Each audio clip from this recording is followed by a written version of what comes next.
everybody, this is Rose of Sharon, and I'm back again with another movie review.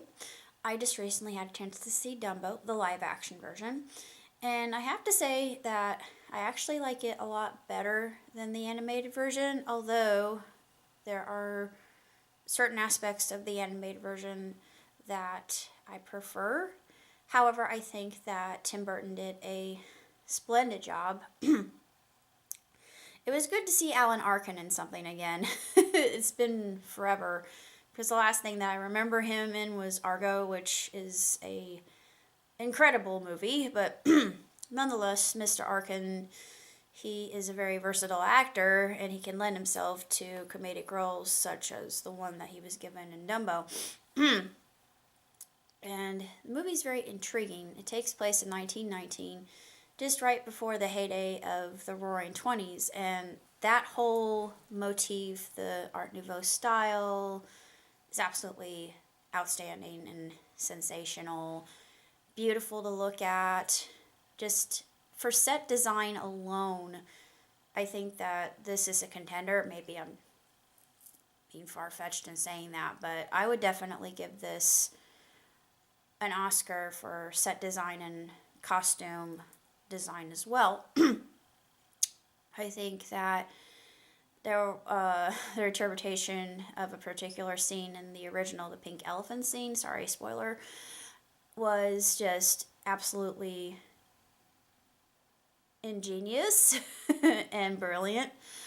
I give the movie 2 thumbs way up and 5 stars hands down, and had a lot of good messages and morals and values involved in it, particularly in women in the scientific field, and I definitely support that.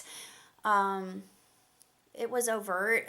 I don't think it was subtle at all. I think that it was a message that Mr. Burton was trying to convey, and did so in a medium that families can see and encourage their daughters to go into mathematical and scientific fields. And I think a lot more are. A lot of them are going into the technological fields, which would be computers and whatnot. And I'm a tech geek myself, so yay!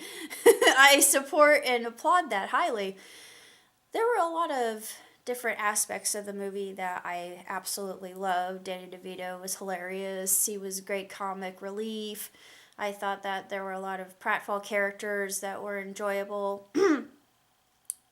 It had the aspect of loss and reunion and just the whole sense of nostalgia, sentiment, and magic that came with the original. And it's absolutely glorious. It's beautiful to look at, just in the contrast between where Casey Jones goes, the train, and of course they gave him a personality too, which I thought was very intriguing. And of course they had Casey Jr., the song from that, and they sing a few, well, Danny sings a few bars from Casey Jr., and I always enjoyed that. And but of course that comes from the old silly symphonies and tall tales of Casey Jones, if you know anything about that. And American tall tales are something that I've always enjoyed, and it just harkens to Paul Bunyan and Johnny Appleseed. Johnny Appleseed was a real person. I'm not really sure if I don't think that Paul Bunyan was. I highly doubt it, because it's almost one of those tales that's really far-fetched, and you think, no, I don't think so. Same thing with Casey Jones. Well, Casey Jones could have, but Casey Jr. is tied to a lot of different American tales, like Casey Jr. Bat, which also the American game of baseball. Actually, we borrowed baseball, so we can't really claim baseball as our own.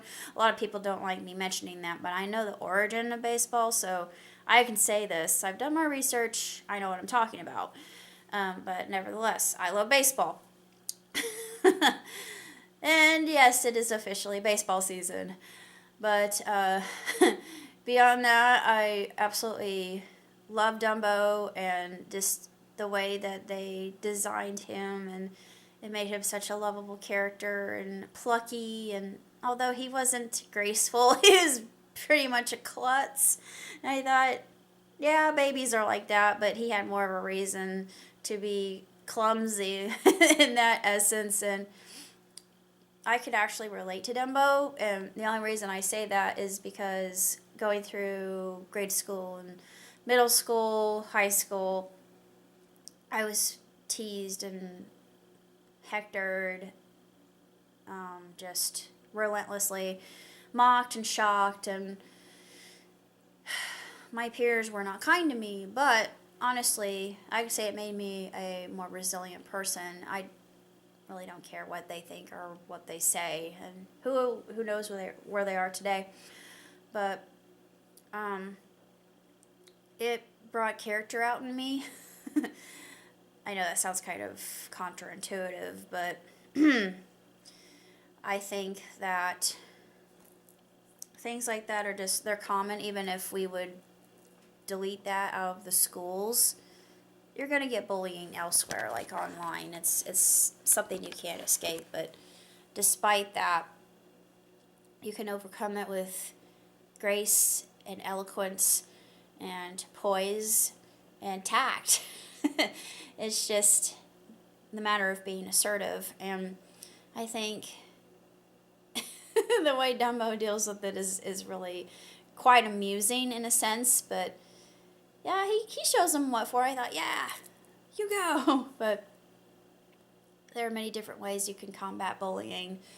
And I like that the film actually addresses this. But the movie is outstanding, and I think everybody can enjoy it. It's really marvelous to look at. It's spectacular. I just absolutely love it. I love the characters. I love just that whole idea of loss, and even though you let something go, it doesn't necessarily mean it's the end of the world. It just means there's a new chapter. Plus, I also like the symbolism of Millie's key, and you understand where that's coming from. It's rather intriguing, and it's a nice little concept. It's a Chekhov's gun that comes in handy later on in the film. I won't say why. It's pretty obvious, but at the beginning you think, it's one of those mesmerizing objects that captivates you from the beginning, and you think, well, why does she wear that? And then later on, she tells the story to Dumbo as to why she has that key. And it's also more of a story of relationships as well, which I like with Colette. It's a good illustration, actually. I really believe in this because it shows that there's certain types of men you should not be with, and it's very clear on that. And I was intrigued that they put that in a children's film, but still, bravo Disney for being relevant and keeping up with the times. Although there was something very intriguing. They had a callback to Busby Berkeley, which me taking tap and knowing a little bit about vaudeville and burlesque, I realized, yes, these are American standards that, just like a lot of relics, they become obsolete over time. And I mean, with slapstick, you still see a lot of a callback to vaudeville and burlesque, but it's barely hanging on by a thread. And it's actually kind of sad because I like vaudeville and burlesque. Yeah, I'm old-fashioned, but it's just really a testament to that era. And I think it's coming back in Cirque du Soleil, just for the fact of the matter that choreography done in that manner, and also with Broadway actually keeps a lot of that choreography alive, because doing something in a chorus line is more pronounced and more sensational than a solo act. Well, solo act tapping, yeah, that's still pretty impressive because tap is not easy, trust me.